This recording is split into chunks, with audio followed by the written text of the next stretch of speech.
Hey friends, welcome to the Johnson City Living Podcast, where we learn about the people, places, events, and flavors that make Johnson City just a lovely place to live. I'm your host, Colin Johnson, with the Colin and Carly Group and Keller Williams Realty. If you're interested in buying or selling a home in the area, or if you're looking at investing in a rental property, give us a call at 423-930-8003, and we will look forward to helping you. Now, let's get to today's episode. Today, we are joined by Judy Donley, a local author, artist, and storyteller who believes every life holds a story worth telling. From growing up in a family of 12 to serving in the Air Force to creating art and stories shaped by faith and adventure, Judy brings a deep human lens to creativity. Welcome to the show, Miss Donley. Thank you so much. Thanks, Collins. Oh, my pleasure. I'm excited. And I understand you have a podcast too. So this is old hat for you. Well, it is. I'm getting used to it. And yes, I do. It's artistwriterteller.com.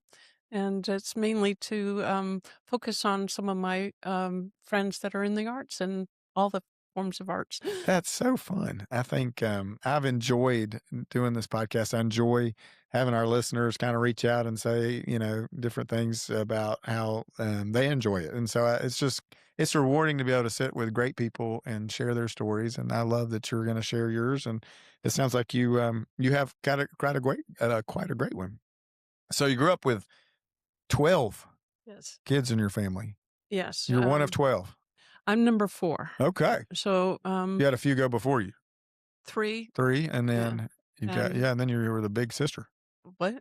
You were like a big sister to a lot. Yes, there's 7. At the time when my mom died, there was 7 of us, younger than me. Wow. And she had 11 children, and then unfortunately my mom died of cancer. Oh my gosh. And my father found a woman that my mother had described. She didn't know her, but she described the woman, and my stepmother fit that bill. And she's been a wonderful support for my father, and they have my brother Eric, so that makes 12. That's wild. That's a neat story. Thank you for sharing that. Now, you didn't grow up around here, or you're not from around here, as your title of your book says. So where did you grow up? I grew up in Massachusetts. And after I graduated from high school, I went in the Air Force. Okay. Now, Massachusetts is a pretty big state. Whereabouts? In the central part. Okay. So you don't hear, we all look towards Boston. Like it's all Boston and Massachusetts. Boston. That's right. Boston and socks and all that. If you triangulate, it's 50 miles from Boston, approximately 50 miles to Hartford, Connecticut, and 45 miles from Providence, Rhode Island. Oh, wow. So if you triangulate, you can see the little town I grew up in called Charlton. That's cool. So, tell me what's special about Charlton. Well, it was just a nice town to grow up in. It was small when I was there. Now it's growing like big time. So isn't it like everything's growing like big time? Everything. And so there was a lot of farms around there. And I'm a town girl, though. I'm not very good with farming stuff. Stuff or animals or dirt. Yeah, or weeds. Okay. Gotcha. My husband one time had a garden, and he asked me if I'd go pick out the weeds, and I didn't know one from the other, and I told him I didn't. And he says, "You'll know them." I picked up all the vegetables and left the weeds. I didn't know the difference. Need a little on-the-job training. He should have. Not your fault. That's hilarious.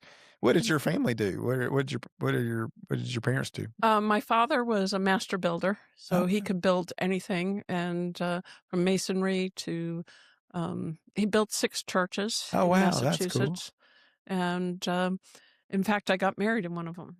That's special. Yeah, it is, and so it was kind of nice, and he was a good storyteller himself. That's cool. Is that where you picked up the art of storytelling? Yes, and my stepmother was a school teacher, second grade school teacher. Oh, that's cool. So neat. And my mom was a stay-at-home mom. Sure, with 12 kids or 11. Yeah, there was a lot of us when she died. She died young, so she was 38. She had 11 children. Yeah, she had her hands full. So, yeah, it's a lot of mouths to feed, a lot of things to do, chores to do. So yeah, that's pretty cool. When did you realize you were a storyteller yourself. Yes. A couple of years, several years ago, I like bending my ear, like bending my voice to anybody who would listen to me.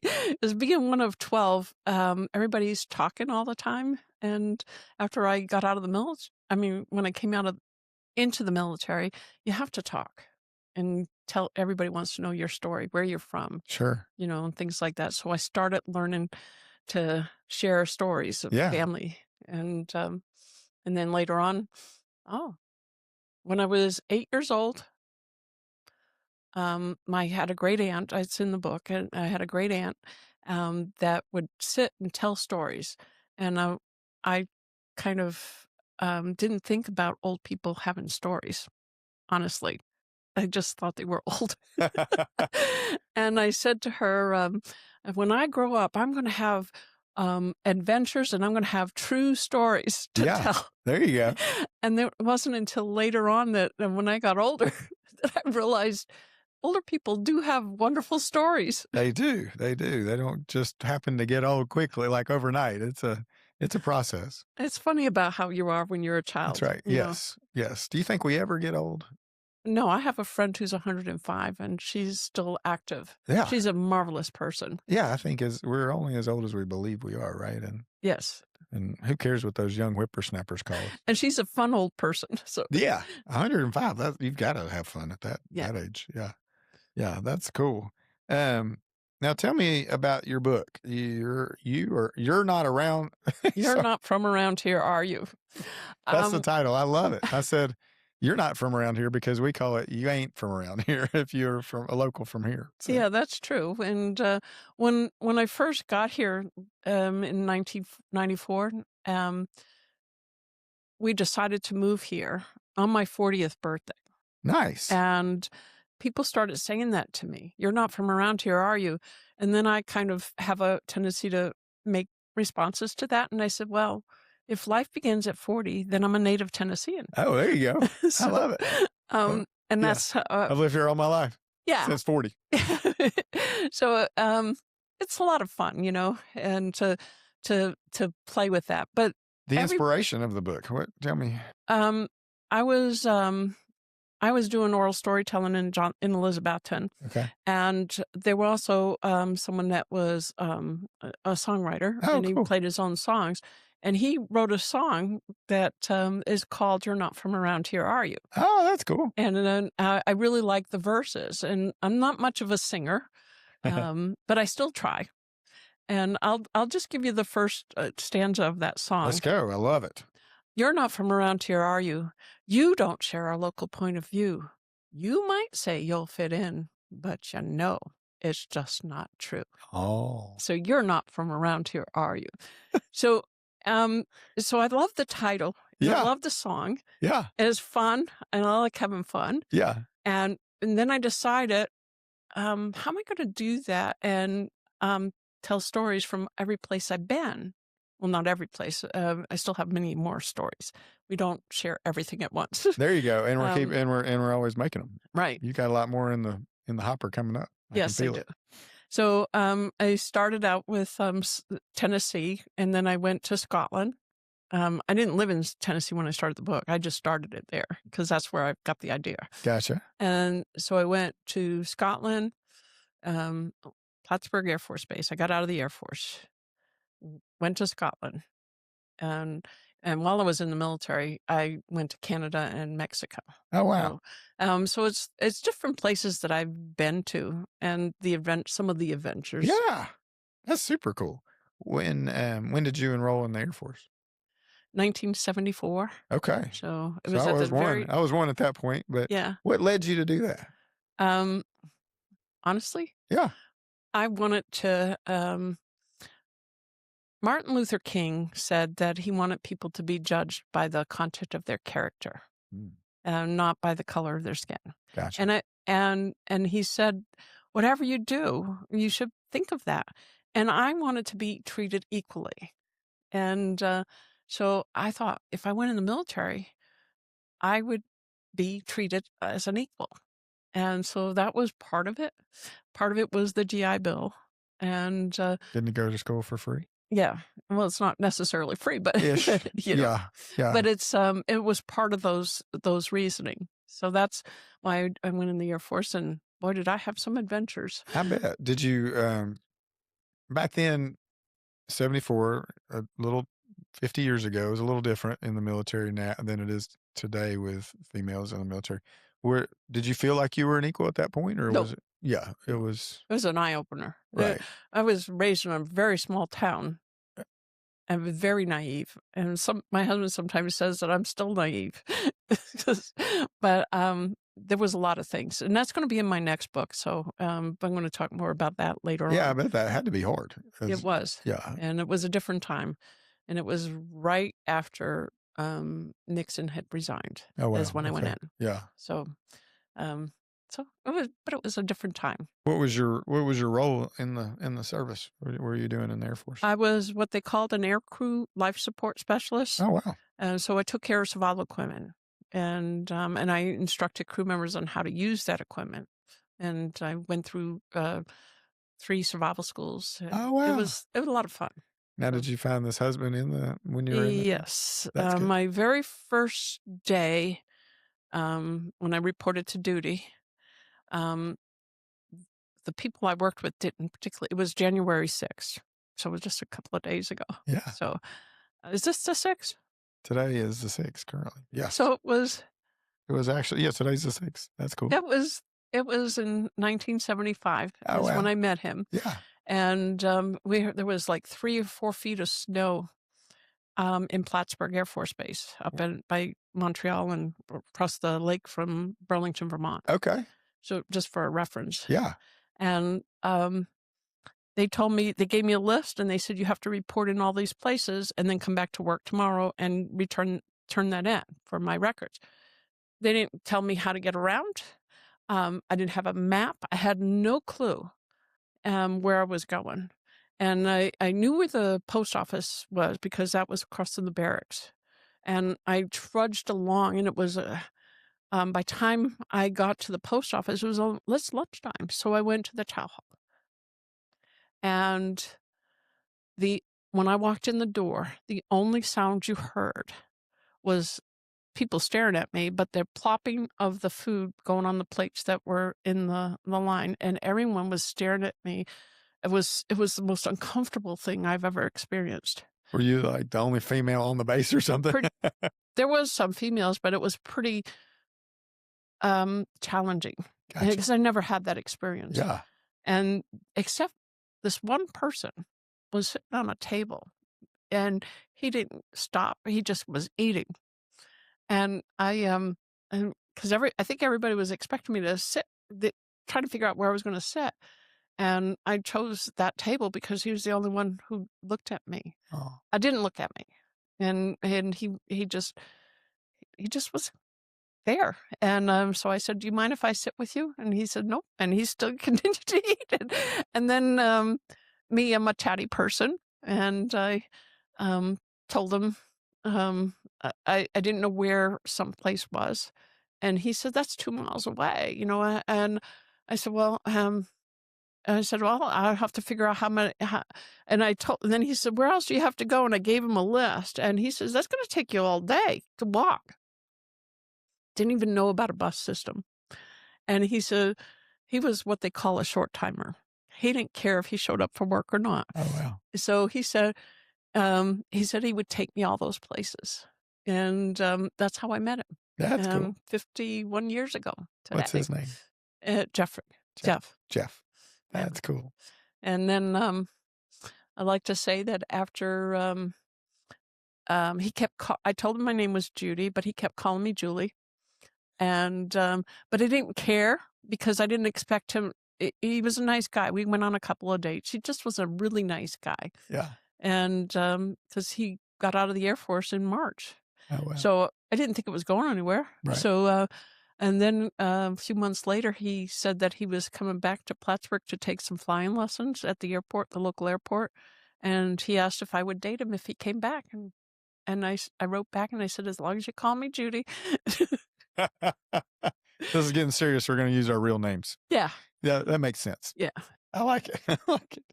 Now, all right. So you went from there. Where was your next stop in the world from Quebec, Um, Montreal? Montreal, Yeah, sorry. and Mexico. I You went went to to Mexico. Mexico. That was a little change of pace. Yeah, and then I went to after I got out of the Air Force, I went to Scotland with my husband to meet him Nice. there. And He so, joined the Navy after a year and a half after we got married. oh, wow. So we'll be married 49 years in April. Oh, So congratulations. so he went in the Navy, Okay. and I got out of the Air Force. Gotcha. And his first duty assignment was RAF Etzel, Scotland. In Scotland. Yeah. Now, do you have children? No, Okay. that didn't happen. That one didn't happen. Okay. Not Well, for lack of trying. yeah. This is a children's podcast, Judy. Yeah. So you don't just write and tell stories. You also you're an artist in many media forms. You like to paint and draw and that Yeah. kind of stuff too. Did you always have that skill? I've always had that skill for painting and drawing. And my parents encouraged me to continue, and I've done a lot of work all over. Wherever I've been, I've done paintings, and I've sold my work all over the United States and Scotland and wherever. That's You know, cool. Now, um, where did you learn to draw and paint and do all that? the drawing, I just drew what I saw, and then I just liked it. Yeah. So I think I was probably about 8 or 9 when I took up some pencil drawings, and people encouraged me to keep doing it. So I like drawing trees. I mean, I really do. So That's fun. because they're interesting. Yeah. So They never meet the same tree. They're all different. They're like snowflakes, aren't they?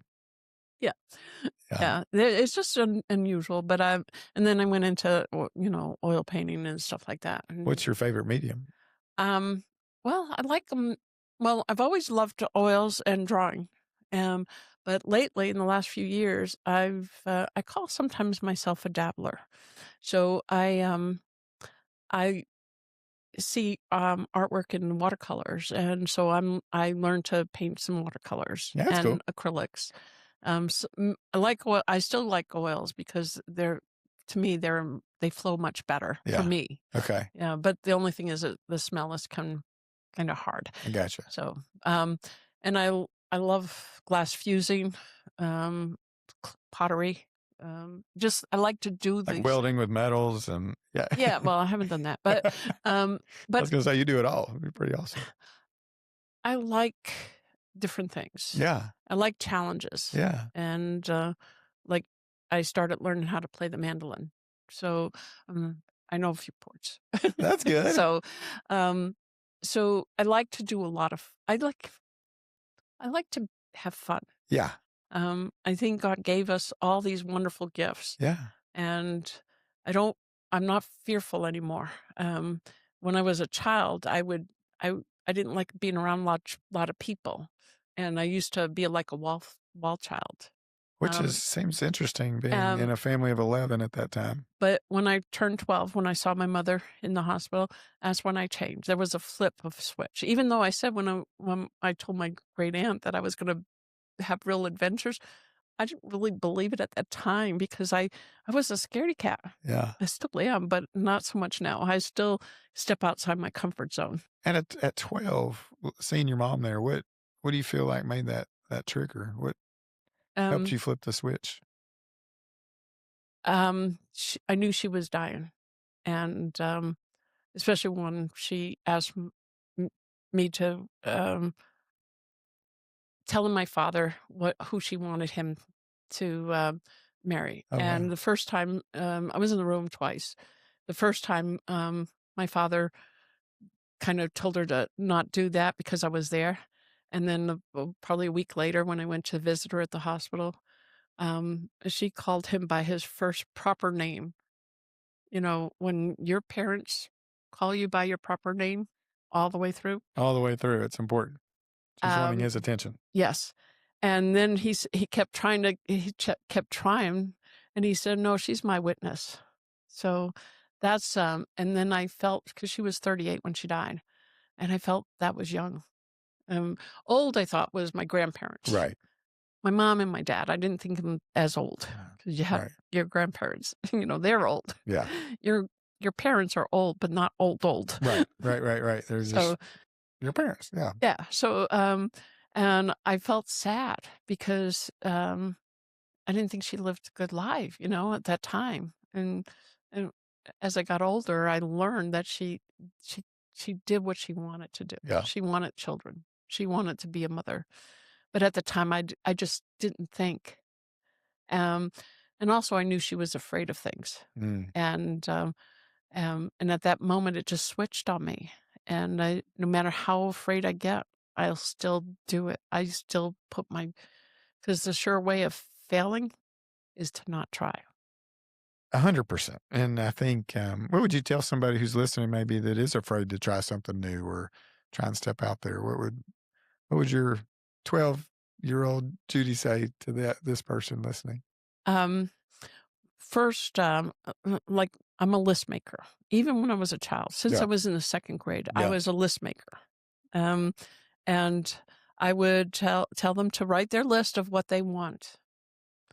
And once you have it in writing, then make a plan Mm. because you can have a list and it can be just a wish, but if you want it to be true, you have to write down what what do you think you need to do that. Like for me as an artist, I would say I would need this material, Hmm. the pencils, the erasers, the ink, the paint, whatever. And then I would make a list of what I needed. And then if I didn't know how to do it, nowadays we got YouTube, but I took lessons. Yeah. Back in the day, we didn't have YouTube. And I've used that all the way through my life, and I still do it today. So I started being a list maker when I was 12. I mean, Yeah. in the second grade. I don't know how old you are in second grade, but I think, I'm a list maker. My wife's a list maker. Yeah. I think and then you got to knock them off the list, like you're saying, right, and set some goals. And I was just talking to my property management guy. He's Millard. He's awesome. And so we were talking about the same thing, making lists and checking them off. And how does he operate? And he kind of does the same thing, but you got to go through it. And um, yeah. And so talk about the book. I think you probably had a dream and you made it a reality by making a list on how to put the book together, right? I mean, right. These are stories I've told on stage at the Jonesboro Storytelling oh, that's Guild, cool. Yeah. and these are also stories that I tell people uh, when people are having an uncomfortable environment and Hmm. and no one knows how to break an ice. I will just step in and tell a story. Yeah. And actually, what made me start thinking about short stories was I went to call it, what is it, Pikes Peaks Writers Conference in 2005, Okay. and to support a friend who was an author, Oh, cool. and I wanted to give her moral support. And like I said, I bend anybody's ear, Right. and um, so then the first night, I wasn't going there for anything but to support my friend. And the first night, I was bending my ear with this woman. And I was telling her a story. It's in the book. That when I took the first flight, I had a license to fly airplanes in a Cessna 172. We flew from Guam to Saipan. It's 150 miles over the ocean. And we get there, we spend the day in Saipan. And on the way back, about halfway, the engine started to spit and sputter. And as it was doing that, I didn't want to scare my friends. One was learning how to fly, and I didn't want her to stop. And so it's an unbelievable thing. But in my brain, I was thinking about my instructor who was almost like speaking to me. Yeah. And I got out the checklist, handed it to my husband, and I flipped the pages because he didn't get his license after all, but because he found out he was colorblind. But I had him flip over the pages to Ditching Over the Ocean. And it says to climb to altitude. And so I got permission, and I I was just trying all kinds of things, to see if it was carburetor icing or whatever. I didn't know what it was. And I got to this point where um, I was telling this woman, that as it was doing that, one of the things on the checklist was to find a place for ditching where you're near shipping. And I pointed out these ships in that were in the shipping aisle or whatever you call it. And it was like cargo ships, sailboats. There were fishing trawlers. There was all kinds of different freighters and things like that. And I pointed out to one, and Jeff says, "Oh no, that's a Russian spy ship." And then I said, "What about that one?" And he kept saying these countries, and then I said to him, I said, "Well, what are we going to do?" And that's when she was interrupted. And I didn't know who I was bending my ear to, but she was one of the keynote speakers for that event. And the last night of this whole weekend, she comes running over to the table that my friend and I were at, and she said, "I have been looking for you for 3 days because I said you had me hooked. That's a great story." So, and that's she was the first person that told me I needed to write. Yeah. But she was also said that I was a storyteller, an oral storyteller. I would agree 100%. I So was on the edge I'm of my not going to seat. tell the end of it because I want people to. I don't know if you make it out of that alive or not, Judy, but we'll let our listeners read your book and find out. Yes, I was on that. Yeah, I think it's very exciting. That's cool. And you learned that you were a pilot too. You've done. Yeah. What haven't you done? When I'll tell you, when I was 60, this girl, I said to this young girl, and I said, "I got to figure out what I'm going to do when I'm 60 to things that I haven't done before." And she gave me a list, and everything on that list I had already done. And Yeah, just about. that's wild. So I haven't jumped out of a perfectly good airplane though. Okay. I've gone parasailing. Okay, I've that's gone cool. ziplining. But I haven't jumped out of a perfectly good airplane yet. Yeah. That's one I was actually talking to a buddy about yesterday. I was like, "Would you maybe go skydiving?" I think we probably would. I think it looks kind of fun. I know people who've done it and they made it back, so it's probably okay. It is. What's in the future for you? So we're gonna write. We've got this book, and you said I think you said you've got another book coming up. I'm writing my military experience. I shared a little bit with you today, and hopefully have it done this year. And I found out something about writing. You think it's done, and then you have your editors and your proofreaders, and there's a little bit more work than just process. to process it. Yeah. And so you think it might be right, and you have to have fresh eyes to make sure the stories are okay. So this was something I've never done before. Yeah. And so, like I said, whenever I turn a different age, I kind of try to do one new thing. That's cool. So I love it. So going back to the military, what do you think about encouraging young people to get involved in the military again? It seems like it. I mean, back when we were kids, it was, very respected. It was like something that, well, and I think it's kind of lost its maybe luster a little bit, or what do you it think? depends on who's in office, and who supports you. Right. Because during the Vietnam era, there were a lot of people Right. they didn't have military guys. I had a choice because I wasn't drafted, but there were a lot of military people that were drafted into the military. Yes. And then they came back from Vietnam and being torn apart, and it was it's a terrible thing. Right. And they were spat on, which is terrible. Yes. So what I would do, I love America. I have two things that people that hate America, especially women, I want them to go to those countries that you think that they're great, like communist countries or Muslim countries, and see how they're treated, how women are treated.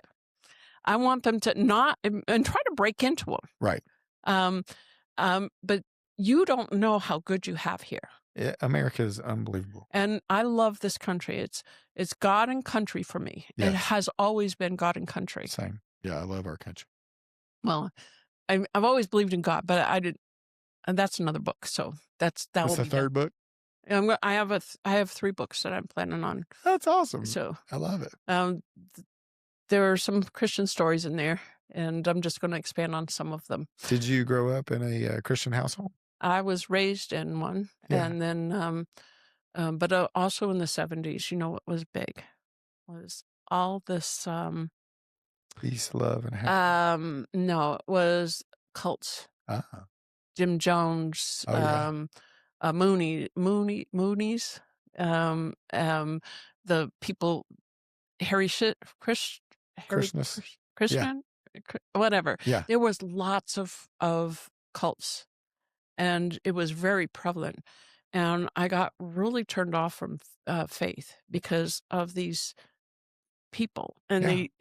I don't want people to believe the way I do. I don't want everybody to be like me. I want them to be them, Right. and I want to encourage them. Sure.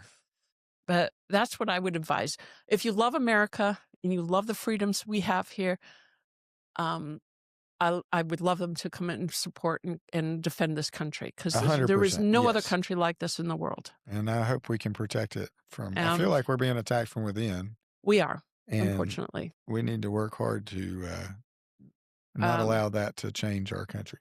Yes, and there are people that are forces around us.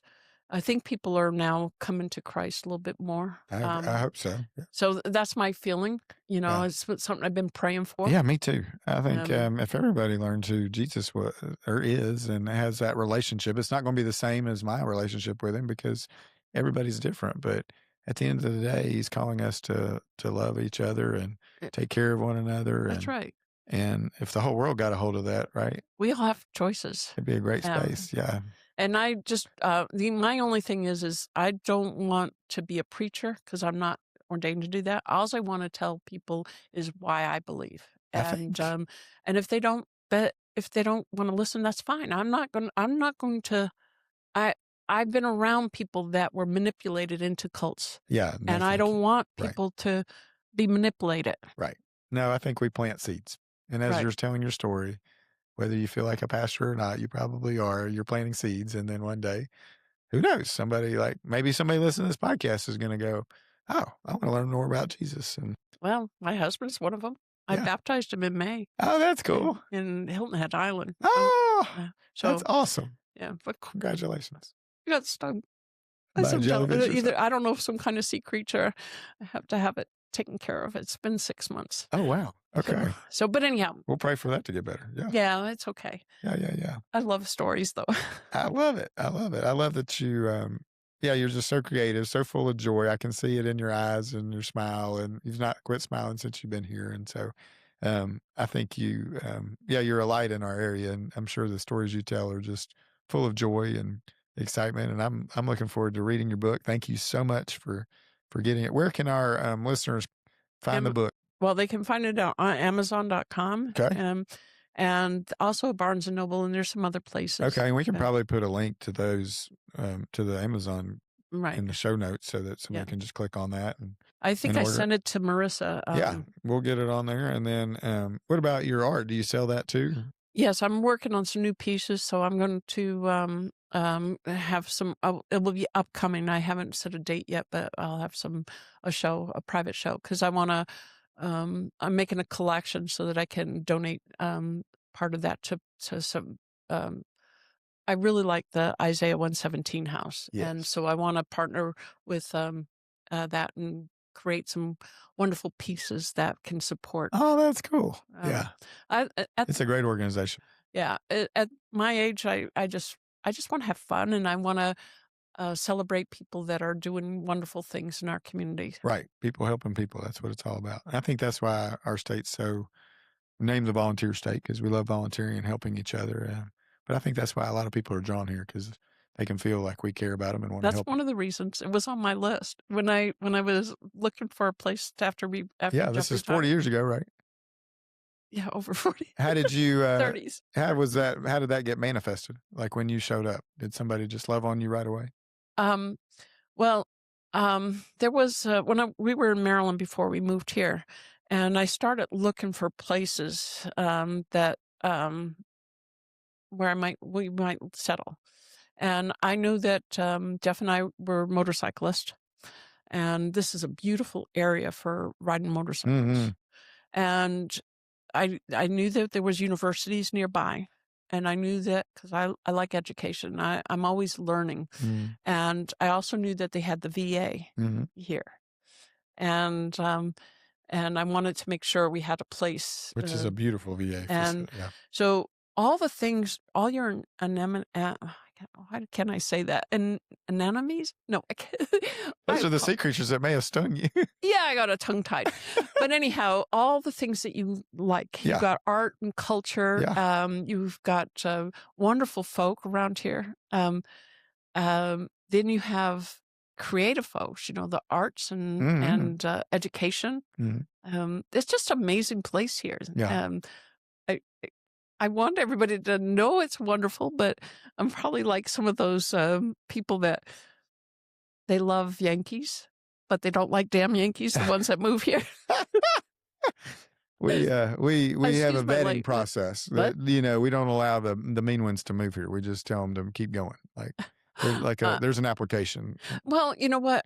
I don't mind anybody coming here. And I feel really like don't. I think we indoctrinate them with joy and peace and love. And That's really over what time, it is.